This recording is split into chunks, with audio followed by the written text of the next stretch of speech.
जय हिंद दोस्तों, आपका अपने YouTube channel PSW arts point में स्वागत है।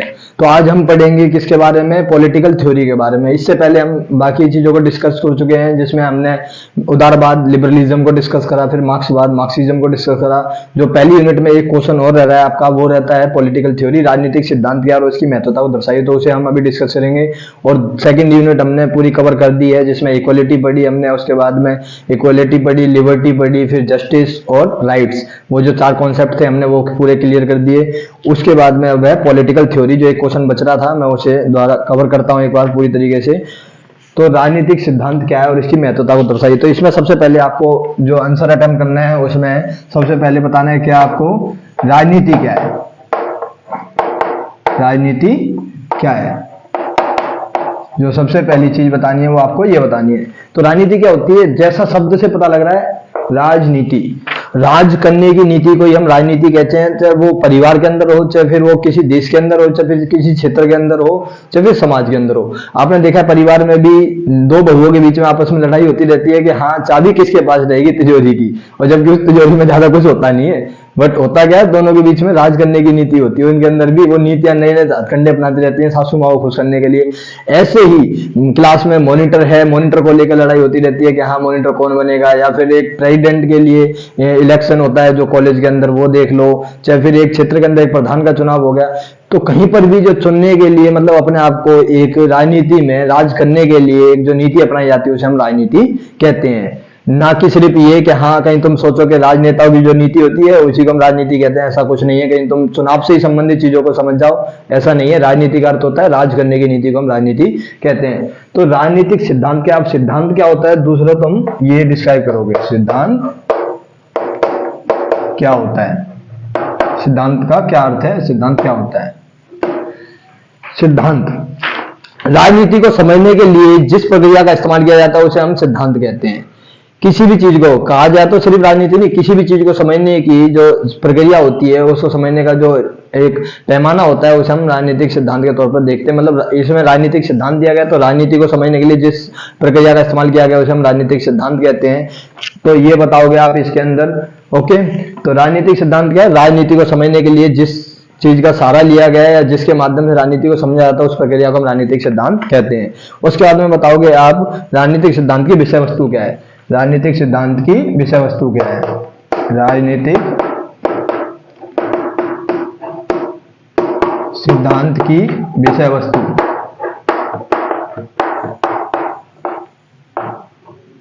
अब इसमें क्या है, राजनीतिक सिद्धांत की विषय वस्तु में हम बहुत सी चीजों का अध्ययन करते हैं। इसके अंतर्गत किन किन चीजों का हम स्टडी करते हैं वो चीज जानते हैं हम। सबसे पहले राजनीतिक संस्थाओं का अध्ययन, इसमें राजनीतिक संस्थाओं का अध्ययन, राजनीतिक संस्थाओं का।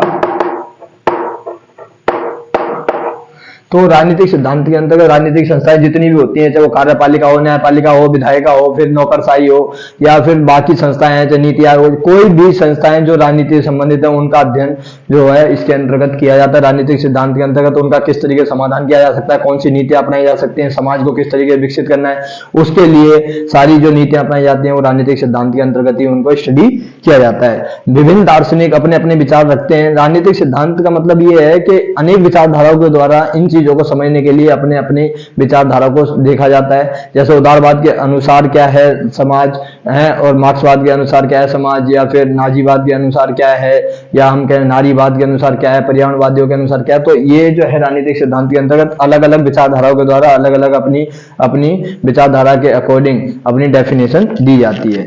फिर सभी पहलुओं को जानना, राजनीतिक, सामाजिक, राजनीतिक, आर्थिक, सामाजिक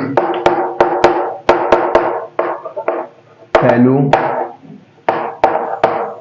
सामाजिक, राजनीतिक, आर्थिक सभी पहलुओं का अध्ययन किया जाता है राजनीतिक सिद्धांत के अंतर्गत, जिसमें समाज की स्थिति क्या है, राजनीतिक स्थिति क्या है देश की, और फिर आर्थिक स्थिति क्या है, इसके माध्यम से हम उसमें क्या सुधार कर सकते हैं। राजनीतिक सिद्धांत के अंतर्गत अलग अलग विचारधाराओं के द्वारा उसमें सुधार के लिए उपाय दिए जाते हैं कि कौन से उपाय हम अपना सकते हैं, किन नीतियों के माध्यम से हम उसमें बदलाव ला सकते हैं समाज के अंदर, वो सारी चीजें इसी के अंतर्गत की जाती हैं। उसके बाद तीसरा पॉइंट है जो आपका राज्य का अध्ययन।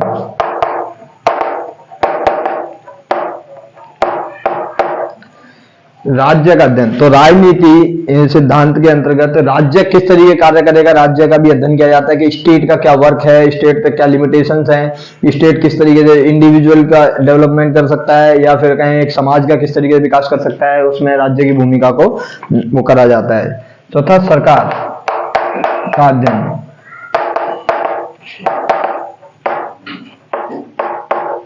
सरकार का अध्ययन किया जाता है राजनीतिक सिद्धांत के अंतर्गत कि शासन व्यवस्था किस तरीके से चली जाए, राजतांत्रिक तरीके से चली जाए, सैन्य शासन से चलाई जाए या फिर लोकतांत्रिक तरीके से चलाई जाए, कौन सी शासन व्यवस्था सबसे अच्छी है, कौन सी सरकार सबसे अच्छी है, लोगों के भले के लिए कौन सी सरकार सबसे अच्छा कार्य करती है, ये सारी चीजें राजनीतिक सिद्धांत के अंतर्गत ही रखी जाती है, किसी की विषय वस्तु के तौर पर जानी जाती है। उसके बाद अवधारणाओं का अध्ययन, अवधारणाओं का अध्ययन, इसमें क्या है, जो हमने पिछले कॉन्सेप्ट पढ़े वो भी एक राजनीति की विषय वस्तु है, जिसमें अधिकार क्या है, न्याय क्या है, स्वतंत्रता क्या है, समानता क्या है, नागरिक समाज क्या है, नागरिक क्या है, सिविल सोसाइटी क्या होती है, सिटीजनशिप क्या होती है, ये सारी चीजों को भी हम करते हैं। लोकतंत्र क्या है, राज्य क्या है, ये सारी चीजें जो है, ये जितने भी कॉन्सेप्ट हैं वो राजनीतिक सिद्धांत के एक अवधारणाओं के तौर पर पढ़ा जाता है उसके अंतर्गत। फिर अगला पॉइंट है अधिकार और कर्तव्यों का अध्ययन। राजनीतिक सिद्धांत के अंदर व्यक्ति के क्या अधिकार होने चाहिए, क्या कर्तव्य होने चाहिए, उन सब चीजों का भी अध्ययन किया जाता है।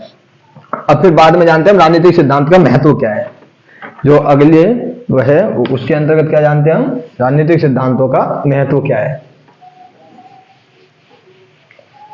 राजनीतिक सिद्धांत का महत्व क्या है। राजनीतिक सिद्धांत का महत्व, इसके अंतर्गत हम ये जानते हैं कि राजनीतिक सिद्धांत जो है किस तरीके से उपयोगी है। तो ये जो सारी चीजें जानने को मिलती हैं ये हम अलग अलग विचारधाराओं के माध्यम से जानते हैं। जैसे उदारवाद के अनुसार राजनीतिक सिद्धांत की महत्वता क्या है, मार्क्सवाद के अनुसार क्या है। तो जैसे राजनीति को उन्होंने अपनी अपनी विचारधारा के अकॉर्डिंग डिफाइन किया है, एक्सप्लेन किया है कि हाँ, उदारवाद ने जैसे व्यक्ति की स्वतंत्रता पर ज्यादा जोर दिया है, बल्कि मार्क्सवाद ने उसकी जगह पर समानता पर ज्यादा जोर दिया है। जो स्वतंत्रता, मुक्त अर्थव्यवस्था, मुक्त बाजार व्यवस्था, व्यक्ति की स्वतंत्रता, ये सारी चीजें उदारवाद की हैं। मार्क्सवाद राज्य नेतृत्व व्यवस्था की बात करता है और वर्ग संघर्ष की बात करी है उन्होंने।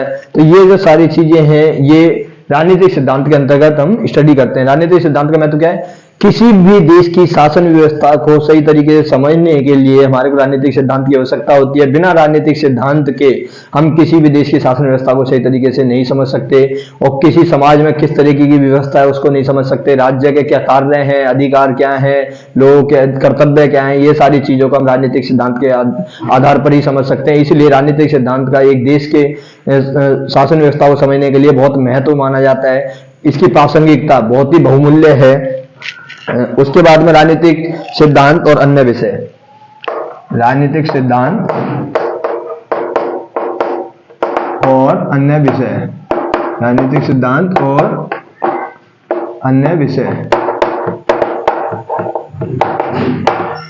राजनीतिक सिद्धांत और अन्य विषय मतलब राजनीतिक सिद्धांत का किन किन विषयों से जो संबंध है। तो राजनीति के लिए सिर्फ ऐसा नहीं है कि राजनीति ही पढ़नी है, इसके लिए आर्थिक जो है अर्थव्यवस्था मतलब इकोनॉमिक्स को भी हमें पढ़ना पड़ेगा, इतिहास को भी पढ़ना पड़ेगा, दर्शन शास्त्र को भी पढ़ना पड़ेगा, फिलोसफी को भी पढ़ना पड़ेगा और साथ साथ में जो अलग अलग जो विषय हैं सबका अपना अपना महत्व है, उनके आधार पर ही हम पूरे समाज को समझ सकते हैं। तो राजनीतिक सिद्धांत का सिर्फ इतना सा मतलब नहीं होता कि सिर्फ राजनीति का ही अध्ययन करना है, बल्कि पूरी सामाजिक व्यवस्था, आर्थिक व्यवस्था, राजनीतिक व्यवस्था और सांस्कृतिक व्यवस्था का अध्ययन करके, तो मतलब सारे विषय चाहे वो इतिहास हो, इतिहास, समाजशास्त्र, मनोविज्ञान, अर्थशास्त्र, दर्शन शास्त्र, सभी विषय इससे इंटरकनेक्टेड हैं। राजनीतिक सिद्धांत के अंतर्गत सभी विषयों का अध्ययन किया जाता है। उसके बाद में हम जानते हैं ये जो है इस तरीके से क्वेश्चन को अटेम्प्ट करना है, फिर आखिर में आपको कंक्लूजन दे देना है, निष्कर्ष दे देना है कि राजनीतिक सिद्धांत किस तरीके से प्रासंगिक है और राजनीतिक सिद्धांत का क्या महत्व है, राजनीतिक सिद्धांत क्या होता है, तो ये एक क्वेश्चन है, जो सबसे पहला क्वेश्चन या आपका सेकंड क्वेश्चन पेपर में यही होगा, राजनीतिक सिद्धांत क्या है और इसकी महत्वता को स्पष्ट कीजिए। तो ये आपको जानने को मिल गया। सबसे पहले राजनीति परिभाषा बतानी है, फिर सिद्धांत का अर्थ बताना है, फिर राजनीतिक सिद्धांत की विषय वस्तु क्या है वो हमने जानी, फिर उसके बाद में राजनीतिक सिद्धांत का महत्व क्या है और राजनीतिक सिद्धांत और अन्य विषय कैसे एक दूसरे कनेक्टेड है, आखिर में आपको कंक्लूजन देना है। तो इस तरीके से इस क्वेश्चन को अटेम्प्ट करना है। ओके, और बाकी कोई आपको इसमें दिक्कत आएगी नहीं। अभी तक हमने 2 यूनिट पूरी कंप्लीट कर लिए हैं और बाकी सारी वीडियो को भी देखना है, जिससे आपको उदारवाद मार्क्सवाद समझ में आए, जिससे राजनीतिक सिद्धांत को समझने में कोई दिक्कत नहीं आएगी। और आगे भी ऐसी नॉलेजेबल वीडियो लाते रहूंगा मैं। जय हिंद दोस्तों, और जय हिंद, जय भारत। Thank you guys.